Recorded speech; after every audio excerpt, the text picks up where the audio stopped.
So can you imagine, like, okay, in the Bible, like I said, Jesus would rise. He'd conquer death after 3 days. The German, that's the English 3, the German 3. After 3 days, he would conquer death and rise.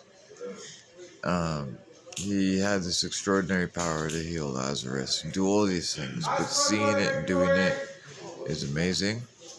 Can you imagine, like, but you don't know. You're in a time when Rome, the form of writing was you wrote it into tablets or clay form, or like you wrote it down on parchment paper, which would last maybe depending on the climate. But still, he went to the cross. He didn't know who he was talking to. He only had the scriptures and guys like John the Baptist. John the Baptist led the way and baptized people. But you gotta understand, like, I'd be worried. I've thought of myself, like, what if, like, Satan's just tricking us and he's God? And I thought that myself, but I know 100% he's not. But Jesus faced in a time without modernity, without the cell phone and all the knowledge we have from the internet.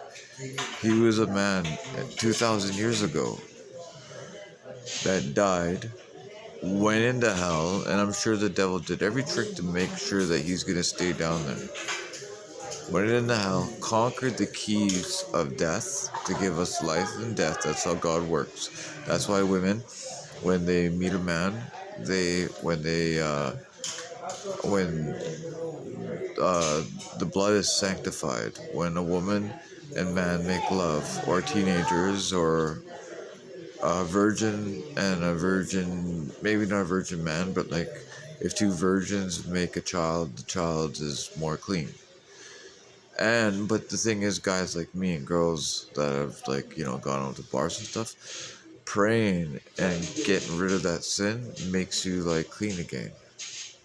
There was a girl that was a prostitute. I hate using that word.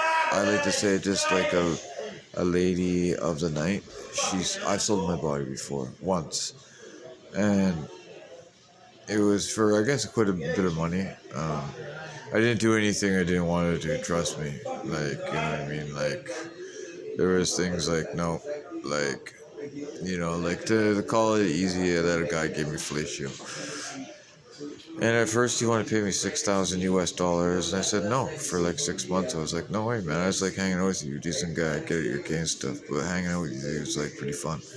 And then rent came and having to work, and then it went down from 6 to 3, which was still like $5,000, but still, like, I destroyed our friendship.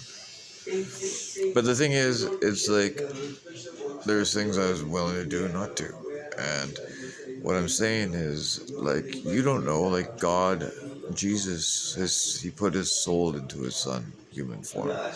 When he went into hell, he didn't know if he was coming out. He didn't know, like, he was, like, it wasn't just a trap. You're back in a stone age of Rome, whereas, like, men knew how to do things, but there wasn't this tablet around. It was a clay or a tablet you had to chisel your name into. Like, and that's how good the Roman Empire was at that time. The Caesar of that time basically took a census of every Roman citizen in the Roman Empire and put their name into Roman granite. That's how good they were. Now, our government in this day and age can't even do that and get every tablet controlled. And if you're in trouble by being a pervert gang here and making girls that are 21, like that blonde girl, as soon as I started videotaping her and going like that because I was mad at her, and then I looked at her again, then she just started bawling because you're abusing her and making her, because you like her backside. She's got to wear baggy clothes and stuff because you like sticking your freaking old man wiener inside her. And I hate you, man, because you're a bunch of perverts in this province all working together.